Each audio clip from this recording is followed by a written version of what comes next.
মাইজভান্ডার হযরত সৈয়দ আহমদুল্লাহ মাইজভান্ডারী রহমতুল্লাহ আলাইহি, তিনি আমাদের মাথার তাজ।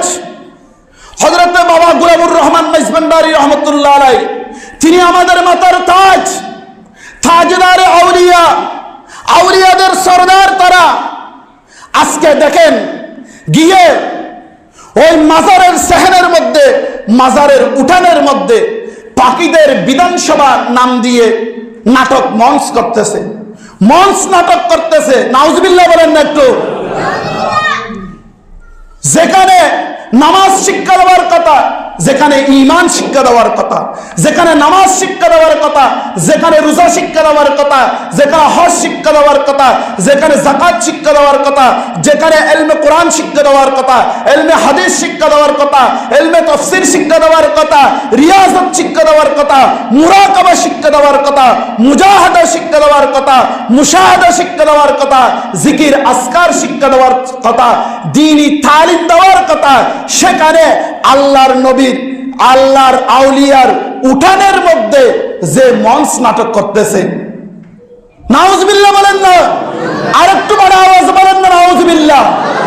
যে মস্তি আমি কিয়ামত পর্যন্ত চ্যালেঞ্জ করলাম, এটা যদি কেউ যদি জায়েজ বলতে পারেন তাহলে আমি মিম্বর ছেড়ে দেব, যে রাসূলের মিম্বর আর দাঁড়াবো না।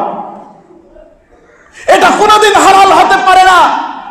যে উসুল হচ্ছে শরীয়তের, মান হাল্লালা হারামান আও হাররামা হালালান ফাকাদ কাফারা, যে হারামকে হালাল মনে করলো আর হালালকে হারাম মনে করলো, সেই কুফরি করলো, সেই তওবা না করা পর্যন্ত তার ঈমান থাকবে না। আর মঞ্চ নাটককে মহিলা দিয়ে, পুরুষ দিয়ে নাটক করে আর আল্লাহর ওলির বলে শান শিখাচ্ছে। নাউজুবিল্লাহ বলেন না একটু আওয়াজে। আপনাদের মনে মনে কষ্ট আসতেছে? কষ্ট আসলেও বলবো, সত্য কথা বলতে হবে। আর আল্লাহর ওলির দরবারের মধ্যে দেখেন সিজদা দেয়, সিজদা একমাত্র আল্লাহর জন্য, পৃথিবীর কোন ব্যক্তির জন্য। আমার রাসূল পাক সাল্লাল্লাহু আলাইহি ওয়াসাল্লাম হাদিসে পাকের মধ্যে আসতেছে যে একদিন একটা উট এসে আমার নবীকে সিজদা করলো। তখন সাহাবায়ে কেরাম, সিদ্দিক আকবর, উমর ফারুক আজম, উসমান ইবনে নূরাইন, মাওলা আলী শের খুদা, হযরত মুআয ইবনে জাবাল রাদিয়াল্লাহু তাআলা আনহু সহ আমার নবীর দরবারের মধ্যে আসলেন। ইয়া রাসূলুল্লাহ, ইয়া হাবিবাল্লাহ, আমরাও তো হকদার।